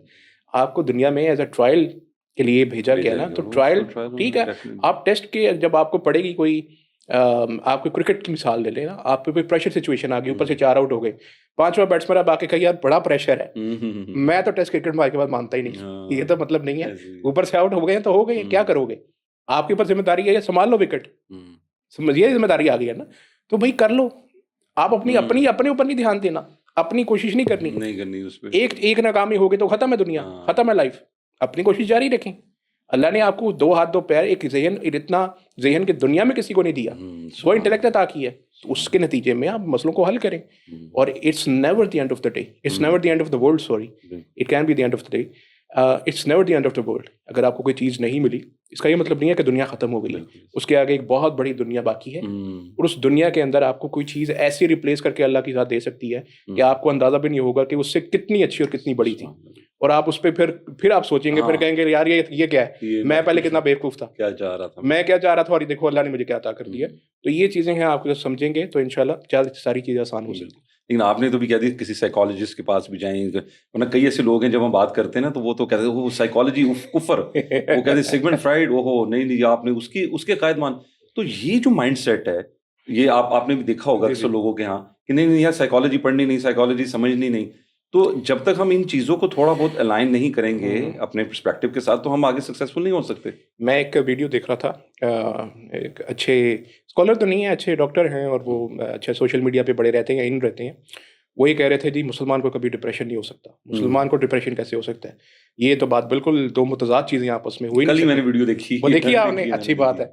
तो बात यह है कि वो मुसलमान को कोई बीमारी कैंसर भी तो हो जाता है ना, क्या इसका ये मतलब है कि मुसलमान है तो नहीं होगा उसको? भाई ये भी दिमाग भी आपकी बॉडी का हिस्सा है, इसमें भी कुछ गड़बड़ हो सकती है, इसमें भी कोई केमिकल इम्बैलेंस हो सकता है। बिल्कुल ऐसे। तो ये भी कोई इतनी अचंभे की बात कैसे है कि मुसलमान को नहीं है? अगर ऐसी कोई चीज़ हो गई है तो भाई इसमें आप फिक्र क्यों करते हैं इतनी? अल्लाह ने ही आपको अगर कोई बीमारी दिया तो उसी ने इलाज भी दिया है। अल्लाह ने ही आपके लिए जो है वो करने के सारे इंतजाम किए हैं कि आप उसके नतीजे में कोई ट्रीटमेंट ले लें, कोई मेडिकेशन ले लें, उसकी उसी ने दिए हैं, ये अल्लाह के अलावा कोई नहीं दे रहा। ये बात नहीं है कि आपको ये अल्लाह के अलावा किसी ने दे दिया, ये भी उसी ने दिया है। बल्कि ये जो स्टेटमेंट नहीं तो अगले को और परेशान कर रही कि हाँ अच्छा जी। अगर मैं इस तरह हूँ इसका मतलब मैं मुसलमान नहीं हूँ, वो मैं को मुसलमान नहीं मैं हूँ। दीन से मतलब ये अगले को आप परेशान कर रहे हैं। आप ये कहें अगर आपको हो गया ना, हाँ। इसका इलाज भी उसी की जात ने देना है, बेशक बेशक। इसका हल भी वही जात देगी। इसका इलाज अगर कोई बीमारी अल्लाह ने ऐसी कोई नहीं बनाई इसका इलाज ना दिया उस मौत के, तो बात यह है कि वो भी अल्लाह की ज़ात की तरफ से ही इलाज आता है, उसको भी लेने में कोई हर्ज नहीं है, इलाज करवाना सुन्नत है। तो इसलिए जो भी चीज़ ऐसी हो जाए तो अब मैं समझता हूँ कुछ चीज़ें ऐसी हैं हमें अपने वर्ड्स को बहुत वाइजली यूज़ करना चाहिए। बिल्कुल, it's very important to use our words very wisely, कि हम कोई ऐसी चीज़ मुंह से ना निकाल दें जो शायद किसी के लिए ट्रॉमा का बायस बने। ये बात गलत है, ऐसे नहीं करनी चाहिए। तो I think there is nothing wrong in consulting a psychologist. और ये ट्रॉमा बहुत मैटर करता है, बल्कि इस बारे में जैसे सुनने में आता है कि चार्ल्स डार्विन जो है उसको भी जो उसका ट्रॉमेटिक पास्ट था उसकी बेटी की वजह से उसको ये था, और वो इस तरफ जो है वो इमोशनल साइड उसकी ज्यादा हो गई। तो असल में जो ट्रॉमा इतना ज्यादा अफेक्ट, और अक्सर जो अगर आप जो एथिस्ट हैं या जो अफेक्ट कर रहे हैं उनके अगर किसी से बात करें तो कोई ना कोई पास्ट में किसी का कोई ना खुशगवार वाकया लाइफ में हुआ होता है जिसकी वजह से वो बदजन हो जाता है। क्रिस्टोफर हिचन्स की बुक थी जो उसकी बड़ी फेमस बुक थी गॉड इज नॉट ग्रेट। तो क्रिस्टोफर हिचन्स को गले का कैंसर था जब वो जो लास्ट बुक इसने और लिखी थी बहरहाल, तो जब वो लिख रहा था तभी उसको कैंसर था जब वो लिख रहा था। तो बहरहाल किसी को कोई इशू हो सकता है। आप मतलब ये है मेरे कहने का कि इशू होने का मतलब ये है that you start doing the things that you should not do. आपको वही बात है ना कि अगर आप पे प्रेशर आ गया है तो आप किसी चीज़ का सिरे से इनकार तो नहीं कर सकते कि मेरे नज़दीक तो अब कुछ भी एग्जिस्ट नहीं करता, या मेरे नज़दीक तो बाकी सब चीज़ें गलत है, बस मैं चूंकि मुश्किल में आ गया हूँ, बस मेरे लिए that's the end of the world. That's not the end of the world. There might be a bigger end far bigger world beyond that. तो we have to start saying beyond things which are on the other hand of the canvas।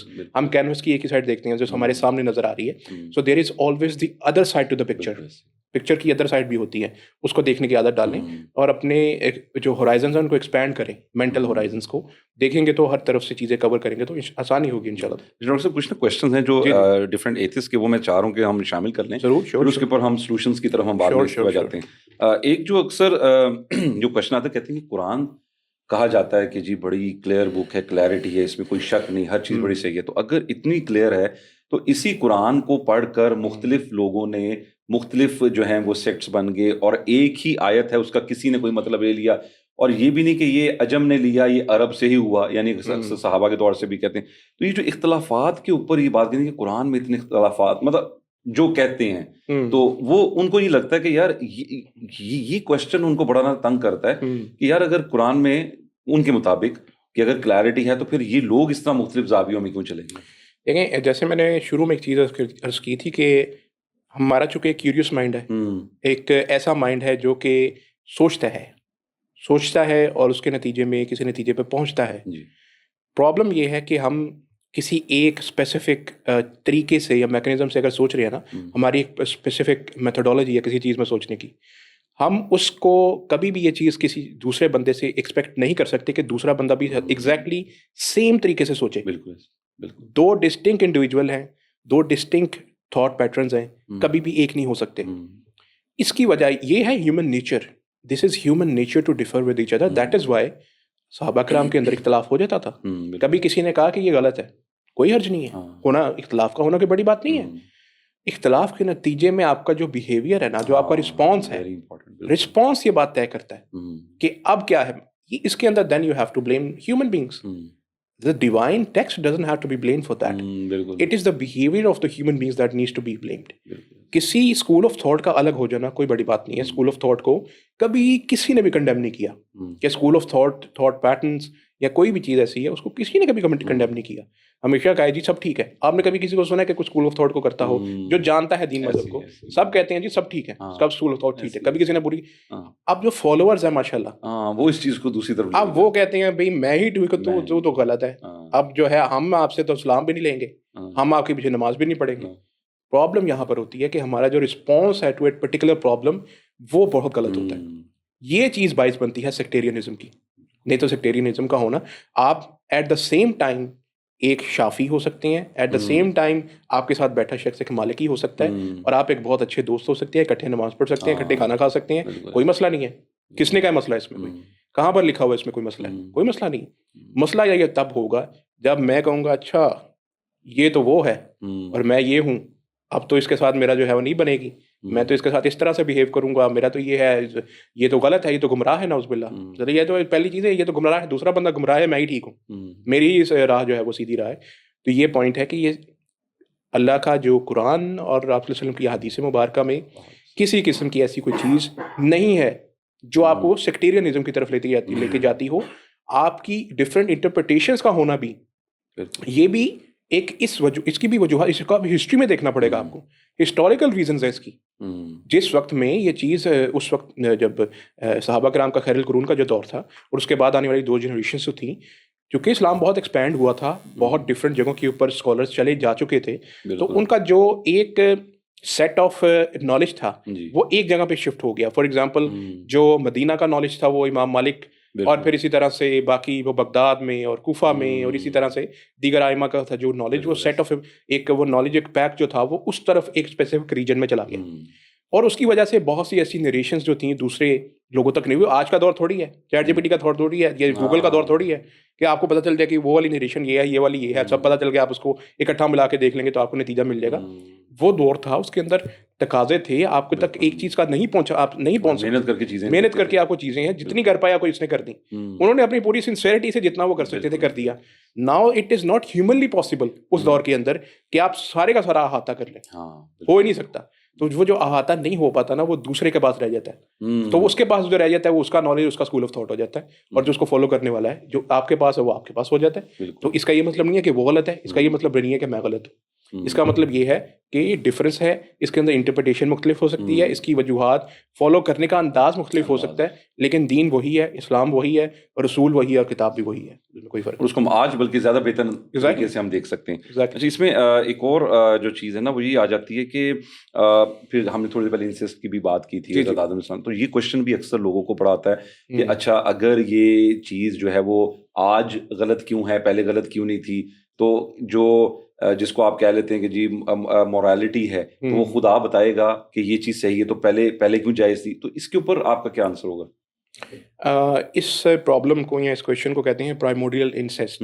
ये जो question है कि जो शुरू में आदम अलैहिस्सलाम की जो औलाद थी जी, उनका क्या आपस में ऐसा कोई रिलेशन था जिसकी वजह से इंसानियत वजूद में आई थी, यानी जो ब्रदर सिस्टर का जो ताल्लुक था, जाहिर है कि चूंकि एक ही जोड़ा था तो उनके आगे से ब्रदर सिस्टर ही होंगे सब। अब इसमें भी थोड़ा सा डिफरेंस ऑफ ओपिनियन पाया जाता है। You can take whatever the kind of narrative that pleases you, that makes you satisfied from the inside. जो आपको ये कहता है you know I am peaceful after you know this narrative, मैं से इसलिए बता रहा हूँ, मैं ये नहीं कह रहा कि मैं इसको फॉलो करता हूँ या आपको ये फॉलो करना चाहिए।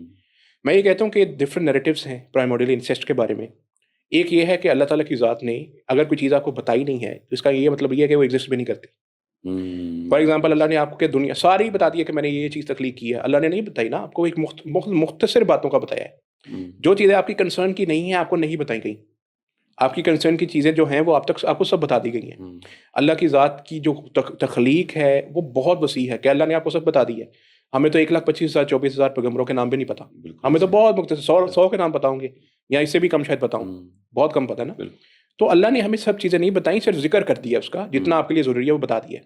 इसमें भी ये है कि कुछ स्कॉलर्स का ये भी कहना है कि उस वक्त अल्लाह के लिए ये चीज़, उसमें कोई हर्ज नहीं है कि अल्लाह की ज़ात कोई ऐसी औरतें जन्नत से मज़ीद भी उतार सकता था, या कोई और भी उसने आदम और हव्वा को बनाया, तो इसका ये मतलब तो नहीं है अल्लाह ने कुछ और कोई और नहीं बनाया, कोई और भी बना सकता है वो, उसने किसी और को भी बना दिया और उसने वो भेज दिया, वो जोड़ा अलग है, वो अलग है, उनके जो आगे से बच्चे हैं वो आपस में कर सकते हैं शादी, कोई हर्ज नहीं है। कुछ main stream, again I am saying main stream narrative यही है कि वो ब्रदर सिस्टर ही थे लेकिन डिफरेंट प्रेगनेंसी से थे, ट्विंस का आपस में नहीं हो सकता था, लेकिन जो दीगर 2 प्रेगनेंसी डिफरेंट प्रेगनेंसी से आते थे उनका आपस में हो सकता है। ये मेन स्ट्रीम नैरेटिव है। लेकिन ये भी है कि अल्लाह ने किसी और को उतार दिया होगा, अल्लाह ने किसी और को बना दिया होगा कहीं और से, मतलब ये भी नैरेटिव्स पाए जाते हैं। तो वो वाली चीज़ है, उसमें कोई हर्ज नहीं है। अगर अल्लाह ने बताया नहीं है तो इसका ये मतलब नहीं है कि ये चीज़ एग्जिस्ट नहीं करती। हो सकता है अल्लाह ने किसी और को भी साथ बना दिया हो और फिर उसके जरिए से वो नस्ल आगे बढ़ गई हो, तो अल्लाह उतार सकता है, उसके में कोई हर्ज नहीं है। तो I don't think it's a problem, I think it's the way you interpret it, it's the way you interpret. अगर आपको ये वाला मौक़िफ़ ठीक लगता है आप ये वाला ले लें, आपको दूसरा लगता है आप दूसरा वाला और ले दोनों लें। मौक़िफ़ जो है वो इस्लामिक जो है वो हाँ, वो पर्सपेक्टिव में मेन स्ट्रीम में मतलब एक्सेप्टेबल हैं, मतलब जी। There are. अब इसमें वाले भी अगर आप कहते हैं कि वो जो आपस में जो ब्रदर सिस्टर थे, सिबलिंग्स थे, सिबलिंग्स के बारे में भी ये है कि उस वक़्त का लॉ कुछ इस तरह से था कि ह्यूमन आप कह लें कि चूँकि ह्यूमन जो कॉन्शियस कह लें कि या फिर कह लें कि वैसे लॉज़ या उस वक़्त से वो ऐसी अंडरस्टैंडिंग थी ही नहीं कि ये वाली चीज़ आगे चलकर जैसे बना ना humanity increased in number, human beings increased in number, tribes and all of these things increased in number. तो फिर आके ये सारी ये रिश्तों की पहचान होना शुरू हुई, ये रिश्ता ऐसे होता है, ये वैसे होता है, तो उस वक़्त जब वो थी ही नहीं, तो फिर आप कैसे किसी को बाइंडिंग कर सकती हैं इस बारे में उस शख्स के लिए या उस किसी के लिए कि वो इस चीज़ को जो कर रहे हैं उनके बारे में उसको गाइडलाइंस उस वक़्त नहीं थी। बहुत सी चीज़ें ऐसी इस्लाम में हैं जो पहले जायज़ थी, उसको बाद में हराम किया गया। हाँ। तो जो पहले कर रहे थे वो क्या गुनहगार हैं? अल्लाह ने कुरान में कहा जैसे वो दूसरे मज़ाहिब के लिए था। तो ये वाला अगर आप पॉइंट लेना चाहें, आप ये वाला नैरेटिव लेना जी। चाहें कि उस वक़्त के लोगों में वो कॉन्शियस एक रिश्तों की वो सेंस ही नहीं थी उस वक़्त ऐसी डेवलप, क्योंकि लोगों में आहिस्ता-आहिस्ता जैसे-जैसे दुनिया फैली है, लोगों में बहुत सी चीज़ों की अंडरस्टैंडिंग लेटर ऑन आई है। जी। तो अगर आप ये बात कहें कि इस्लाम में अगर कोई चीज़ पहले हराम थी या पहले हलाल थी, तो जी। बाद में अगर उसको हराम कर दिया गया है, तो इसका ये मतलब है जो पहले वाली चीज़ था वो कंडेम्ड है। उस वक़्त वो एक्ट नहीं था भई। जी। पहले शराब जो थी वो लोग बिल्कुल पी रहे ऐसे थे, हाँ, बाद में हराम हुई। बिल्कुल। तो इसका ये मतलब तो नहीं है कि वो शराब वाला जो एक्ट है आप उसके ऊपर पकड़ शुरू कर दें कि भई वो क्यों था? उसमें नहीं आपको नज़र आता, ऐसे। यहीं पे क्यों नज़र आता है? तो ये है कि आपको दोनों तरफ से बात कवर करनी चाहिए। आपको दूसरा नैरेटिव पसंद है आप वो ले लें, लेकिन ये वाला भी जो है तो उसके अंदर भी there has to do a lot to do with the fact कि उस वक़्त के उस दौर को समझना पड़ेगा। बिल्कुल। उस दौर में क्या था? ह्यूमैनिटी सही। Was very, very confined to a specific place. बिल्कुल। वहाँ पर इतनी समझ नहीं, इतनी वो रिलेटिव्स की और रिलेटिविटी जो सॉरी रिलेटिविटी नहीं, रिलेटिव्स की या इस तरह के रिश्तों की और फिर जो सारी ट्राइबल सिस्टम था वो नहीं बहुत कम था। इस वजह से वो अंडरस्टैंडिंग कम थी, जिसकी वजह से अल्लाह ने तब अलाउ किया हुआ था फिर अंडरस्टैंडिंग, और वो चीज़ जब होती गई तो फिर वो अलाउ कर दिया, डिसअलाउ कर दी गई चीज़। बिल्कुल ऐसे। तो अब अगर हम सॉल्यूशंस की बात करें कि ये सारे जो फैक्टर्स हैं या डिफरेंट चीज़ें, तो हम सॉल्यूशंस की तरफ कैसे आएँगे? हमें जो कौन-सी कुछ आप प्रैक्टिकल स्टेप्स अगर आप शेयर करें कि हमारी जो स्पेशली जैसे आपने शुरू में ज़िक्र किया था और बीच में भी कि जो हमारी ऑडियंस है, फिर एक एलीट क्लास है, फिर इसी तरह हमारे स्टूडेंट्स हैं, मुख्तलिफ बड़ी यूनिवर्सिटीज़ हैं, बड़े-बड़े नाम हैं। तो जो कुछ अगर आप फ्यू प्रैक्टिकल स्टेप्स हमें बताएँ कि जो सॉल्यूशंस हम कैसे जिसमें हम प्रॉपर्ली कोशिश करके इरेडिकेट कर सकें और हम इस तरफ से यानी इज़्म से अपने आइडियोलॉजी से अपने जो नौजवान हैं उनको बचा सकें? देखिए first of all live a disciplined life. देखिए आप डिसिप्लिन के बगैर अगर जिएंगे, आपकी लाइफ के अंदर कोई डिसिप्लिन नहीं होगा, तो यू कैन नॉट एक्सपेक्ट कि आपका कोई जो किसी भी काम का नतीजा है वो ठीक निकलेगा। आपको किसी ना किसी तरह से प्रॉब्लम होगी। आप कितनी देर लक पे चलेंगे, कितनी देर आपको जो है you have to ride your luck. You can not ride your luck for a longer period of times. You have to live a discipline life and that well discipline life will teach itself कि how you should go by approach. आपको इस approach से चलना है कि आपका जो भी काम आप कर रहे हैं अपनी लाइफ के अंदर, अपने रिलीजन को अपनी प्रायोरिटी के ऊपर रखना है। आपको ये चीज़ पता होनी चाहिए कि I have to make things easier for myself. मैं अपनी लाइफस्टाइल को इस्लामिक रखूँगा तो मुझे प्रैक्टिस करना आसान हो जाएगा। अगर मैं इसको नहीं रखूँगा तो अनफॉर्चुनेटली आपके लिए वो खुद ही मुश्किल होता जाएगा। और एक वक्त आएगा कि जब आप आउटडेटेड फील करेंगे, आपको फील होगा यार ये तो बड़ी आउटडेटेड कोई चीज़ है, मैं कैसे इसको प्रैक्टिस कर सकता हूँ। तो आपको खुद ही वो फील जो है वो नहीं आनी शुरू होगी। तो आपको सबसे पहले live a discipline life. Narratives की वॉर ऑफ नैरेटिव्स पे आ जाते हैं। अगर नैरेटिव है, अगर आपको कोई ऐसी कोई वेस्टर्न या ऐसा कोई नैरेटिव बहुत ज़्यादा अट्रैक्ट कर रहा है, तो मेरी ये रिक्वेस्ट होगी कि मैंने इससे पहले भी बहुत से रेफरेंसेस दिए हैं, आप भाई पूरी पिक्चर को स्टडी करें। आप कभी भी एक साइड ऑफ द पिक्चर को ना देखें। आप हमेशा बहुत बिल्कुल मुश्किल नहीं है, आजकल गूगल एआई आप सबके हाथ में है। आपको एक नैरेटिव पता चले, आप उससे पूछें जी, गूगल से या एआई से पूछ लें, चैट जीपीटी को कह दें कि भाई इसके जो अगेंस्ट नैरेटिव्स पाए जाती हैं वो भी मुझे बता दो। बिल्कुल। वो आपको फिर डिटेल देगा, उसमें से जो डिटेल पसंद आए, जिस ऑथर का पसंद आए, जिस नैरेटिव का पसंद है, उसके ऊपर मजीद तहकीक करें, उसको भी पूरा पढ़ें। और अल्हम्दुलिल्लाह इतना काम हो चुका है, मुझे यकीन है, इसलिए मैं ये रेफरेंस दे रहा हूँ, इसलिए बता रहा हूँ कि उसके ऊपर इतने अच्छे काम हो चुके हैं कि आपको पता चल जाएगा कि भाई ये जो मैं चीज़ मानना चाह रहा था या जिस तरफ निकल रहा था वो चीज़ कितनी फ्लॉड है। तो इसलिए आपको दोनों साइड ऑफ द पिक्चर को स्टडी करना है। और आप जब इसको कर लेंगे, फिर उसके बाद आपकी आ जाती है बात की सोसाइटी के ऊपर एक बड़े लेवल पे आपको कंपनी जो है उसको भी यकीनी बनाना है कि आपकी कंपनी किसी भी तरह से ऐसी तो नहीं है कि जिसके अंदर आप खुद भी अपने आप के जैसे यूनिवर्सिटी गोइंग किड्स हैं। जी बिल्कुल। व्हाई इज इट, मैं समझने से कासिर हूँ कि जब भी हम यूनिवर्सिटी में एंटर होते हैं, बाहर आप अच्छे भले दीनी होंगे, अंदर जाते ही आप लिबरल हो जाते हैं। ये क्या बात है? बिल्कुल ऐसे। Why is it so? आप जो बाहर है वही अंदर हो। आप में ये चेंज क्यों आता है? मुनाफिक हैं? Are you all walking hypocrites? Why are you behaving like this? Be original, be the person you are, why you start behaving differently? आप क्यों डिफरेंटली बिहेव करते हैं अंदर जाकर? Be whatever you are. आप अपने आप ओन करें, अपने नैरेटिव्स को, अपने आइडियाज को, आइडियोलॉजी को, अपने रिलीजन को ओन करें। ओन करना शुरू, शर्म किस चीज की है? कोई आपका मजाक उड़ाएगा दीन फॉलो करने पे, अच्छी बात है भाई, ये तो सबसे अच्छा है, आपको इसको ज्यादा अजर मिलेगा, ज्यादा होगा। लेकिन anyway I think it has to start with the family. अच्छी फैमिली सपोर्ट होनी चाहिए। फैमिली के अंदर भी आपको ये बातें करनी चाहिए। आपको फैमिलीज के अंदर बैठकर एक अच्छी महफिल के अंदर किसी एक कप ऑफ टी के ऊपर या किसी डिनर के बाद कभी बैठकर डिस्कशन करें, सब बैठकर। अगर कोई किसी को प्रॉब्लम्स है या एक दूसरे के अंदर वो फील, तो make that kind of an environment कि आप एक दूसरे से बातें कर रहे हो, आपकी फैमिली के अंदर से आपको सपोर्ट हासिल हो, और उसके बाद बाहर जाएंगे तो बाहर भी कोशिश करें ऐसी कंपनी रखें। And I am not saying कि कोई अगर ऐसा बंदा है, कोई लिबरल है, तो उसको आप ना वेलकम करें, उसको वेलकम करें, लेकिन उसको अपने जैसा बनाए भाई, उनके जैसे ना बन जाए। ये बात थोड़ी है कि आप किसी स्मोकर के साथ बैठे तो कहीं यार मुझे भी देना एक जरा, ऐसा नहीं है। उसको कहना मैं बैठा हूँ, अब मेरे साथ जब तक बैठे हो तुमने स्मोक नहीं करना, ये होना चाहिए। जब तक मेरे साथ बैठे उसके बाद मैं तुम्हें नहीं कहता, लेकिन उसके बाद तुम्हारी मर्जी है, तुम्हारी सेहत है, तुम जानो, तुम्हारा काम जाने। जब तक मेरे साथ हो स्मोक नहीं करनी। बिल्कुल, मैं तो ऐसे ही करता हूँ। तो मेरे साथ कोई बैठा होगा, कभी स्मोक कोई नहीं करेगा। तो बात यह है कि आपको ये इसके ऊपर अपना फर्म स्टैंड लेने चाहिए, आपको फर्म होना चाहिए। तो ये काम जब कर लेंगे तो इंशाल्लाह फिर अल्लाह की ज्यादा आसानी करेगी। नहीं, बिल्कुल, इसमें बड़ी खूबसूरत बात जो आपने कही कि मेहनत, ऑब्वियसली आप किसी भी नैरेटिव को देखते हो, चीज करते हो, आपने वो एक्सेप्ट कर लिया, लेकिन क्या हकीकत जानने की तरफ आपने वो जुस्तजू नहीं करनी, आपने मेहनत नहीं करनी। तो अगर ये चीजें करें तो इंशाल्लाह मेरे ख्याल है हम लोग बेसिक तो जा सकते हैं। डॉक्टर साहब का बहुत बहुत शुक्रिया, आपसे जो बातें अभी तो दिल बहुत चाह रहा है कि करें, लेकिन वक्त की चूंकि कैद भी है, तो हम चाहेंगे इंशाल्लाह फिर दोबारा आपको दावत दें और हम इस चीज़ को आगे भी लेकर चलें। तो बहुत शुक्रिया, जज़ाकुमुल्लाह खैर आप। और आप सब इस चीज़ को देखें और अपनी लाइफ में कोशिश करें कि दीन को समझें, उसको पढ़ें, अपने ऊपर इम्प्लीमेंट करें और दूसरों तक पहुंचाएं। अल्लाह ताला हम सब की हिफाजत फरमाए। अस्सलाम वालेकुम व रहमतुल्लाहि व बरकातहू।